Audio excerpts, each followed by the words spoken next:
Thank you very much, Mr. Fukuda, for joining us on CGTN. This year marks the 45th anniversary of the conclusion of the China-Japan Treaty of Peace and Friendship. So how do you evaluate the current China-Japan relationship, and are you satisfied with it? この評価はなかなか難しいですねということは45年経ってるわけですよね。It's quite difficult to make this assessment. That's 45 years, a long time, isn't it? But it really reminded me of what happened over the past 45 years. Good things happened and bad things happened as well.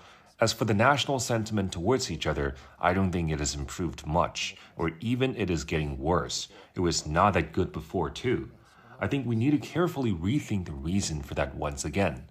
If you ask me to give my score on the relationship, maybe 80 out of 100 because we have come to where we are right now through dialogue and no war at all.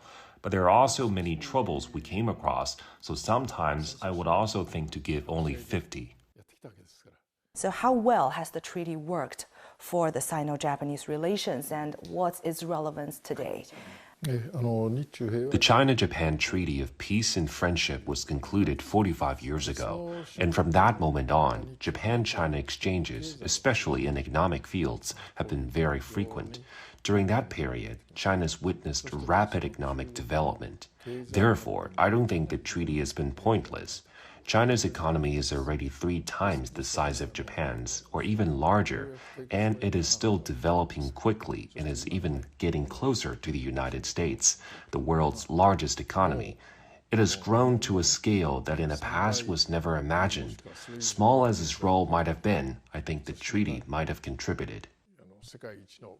So the China-Japan relationship has witnessed a lot of ups and downs, and there's also the honeymoon period and the confrontation period. So what do a good China-Japan relationship mean to the two countries, to Asia, or even to the world as a whole at large? Well, problems occur in the relationship between the two countries. We can't expect it to be good all the time. The important thing is whether or not the problem can be solved through mutual dialogue. Well, fortunately, China and Japan have solved it many times through discussions. But still, we have some complaints about each other. We shouldn't just leave the problem there unsolved.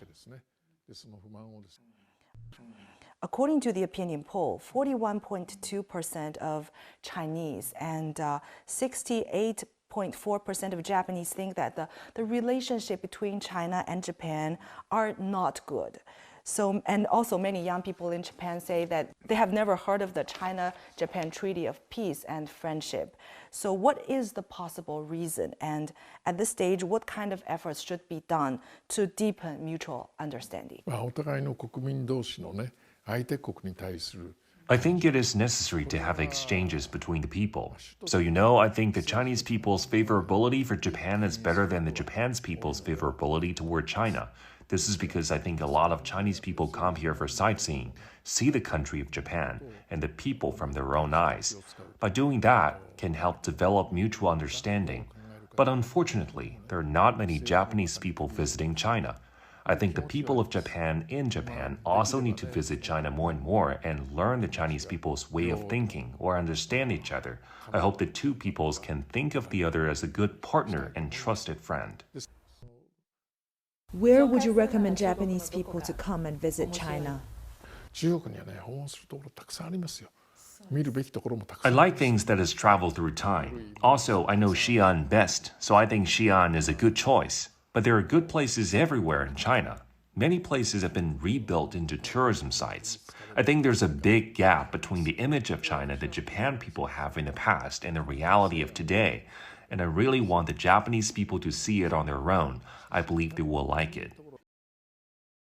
So in recent years, the negative impact of Sino-American relationship have becoming more and more apparent in Sino-Japanese relationship. So with this in mind, what should Japan do to develop its relationship with China? これ米中が悪いということは日本にとってもですね、これは The fact is, the problem between the US and China is also not good for Japan. Japan should not consider it as someone else's problem, but their own. I think it's necessary for Japan to seriously consider what advice it could give to China and the US separately, and what kind of support it could provide. From China's point of view, it may think Japan is listening to whatever the United States says, but that's not the case. For Japan, of course the United States is very important, but China is also very important.